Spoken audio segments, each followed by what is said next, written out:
কুল্লু নাফসিন যায়িকাতুল মাউত, সমস্ত আত্মা, সমস্ত প্রাণ আল্লাহ তাআলা বলেন মৃত্যুর স্বাদ গ্রহণ করুন, মৃত্যুর স্বাদ গ্রহণ। কুল ইন্নাল মাউতাল্লাযী তাফিরুনা মিনহু ফাইন্নাহু মুলাকীকুম, আল্লাহ তাআলা বলেন হে নবী আপনি বলে দেন ও দুনিয়াবাসী, মৃত্যু থেকে তোমরা যেখানেই পলায়ন করো না কেন, মৃত্যু তোমাদের সাথে সেখানে গিয়েই নিজেই মোলাকাত করো, সাক্ষাৎ করো। তুমি ডাকতে হবে না, মৃত্যু নিজেই আসে, মৃত্যু নিজেই আসে।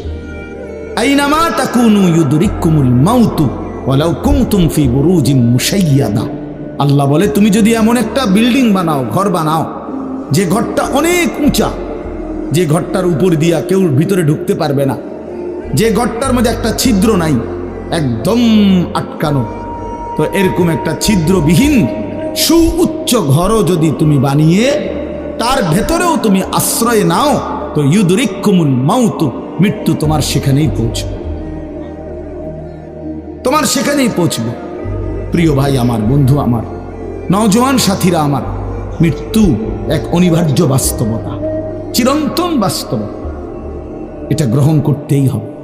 হাসলেও মরতে হবে, কাঁদলেও মরতে হবে, সুখেও মরতে হবে, দুঃখেও মরতে হবে। রাজপ্রাসাদ আর অট্টালিকার মানুষটাও মরে যাবে, জীর্ণ কুটিরে যে লোক থাকে, হ্যাঁ, সেই লোকটাকেও মরতে হবে। জীবনে কোনোদিন দুঃখ দেখে নাই যে সেও মরে যাবে, জীবনে কোনোদিন সুখ দেখে নাই যে সেও মরে যাবে, সব মরে যাবে। এটাই সত্য, এটাই বাস্তবতা। অতএব মৃত্যু এক অনিবার্য বাস্তবতা, এটা গ্রহণ করতেই হবে। এটা যদি আমরা মনে রাখি তো আমাদের জীবন অনেক সুন্দর হইত, অনেক সুন্দর হইত। রাসূলুল্লাহ সাল্লাল্লাহু আলাইহি ওয়াসাল্লাম বলছেন আকসিরু যিকরা হাদিমিল লাযযাত ইয়ানি আল মাউত, আল্লাহর নবী বলেন আমার উম্মত তোমরা বেশি বেশি ওই জিনিসটা স্মরণ করো যে জিনিস তোমাদের সমস্ত স্বাদ, আনন্দ, আহ্লাদ চিরতরে মিটাই দিবে, তোমারে চিরস্তব্ধ করে দিবে। জলজ্জান্ত মানুষটা আমাদের সামনে হাঁটতো, চলতো, উঠতো, বসতো, ঘুরতো, ফিরতো, হ্যাঁ, সেই মানুষটা মনে করেন আমার চোখের সামনে নাই, তার লাশ আমার সামনে, আহা সেই লোকটা স্তব্ধ। পৃথিবীর কত মানুষ কত আওয়াজ করতেছে, কত শোরগোল করতেছে, কিন্তু এই লোকটা হাতও নাড়ে না, পাও নাড়ে না, চোখও মেলে না, আর কিছুই করে না। এ কি আশ্চর্য বিষয়! চোখের সামনের এই মানুষটা নাই, কি হলো তার? কে তারে থামাই দিল?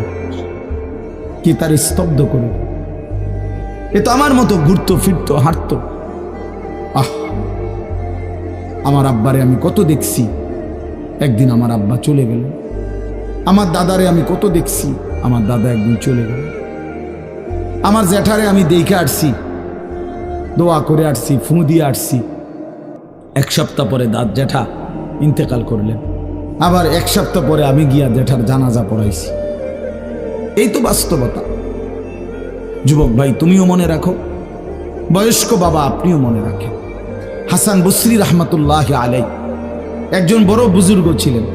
উনি বলতেন, তিনি যখন কোনো যুবককে দেখতেন আর বয়স্ক দেখতেন, তো তিনি যুবকদেরকে বলতেন ইয়া মা'শারাশ শাবাব ইন্না যারআ কাদ তুদরিকুহুল আহাতু ক্বাবলা আন ইয়াবলুগা। তিনি উপদেশ দিতেন, হে যুবকগণ শোনো, সব ফুল, সব ফল, সব গাছ চারা পরিপক্ক পাকা পর্যন্ত পৌঁছায় না, তার আগেই অগণিত ফুল, অগণিত ফল, অগণিত চারা গাছ ঝরে ঝরে। এটা উনি মনে করাইতেন মৃত্যুর কথা। উনি এটা বুঝাইতেন, যুবক তুমি দেখো একটা আম গাছের মধ্যে যতগুলো মুকুল ধরছে ফুল, সবগুলো আম হয় না। যতগুলো আম ধরছিল ছোট ছোট, সবগুলো বড় পাকা পর্যন্ত যায় না, তার আগেই ঝরে যায়। ঝরেই যায় বেশি, থাইকা যায় অল্প।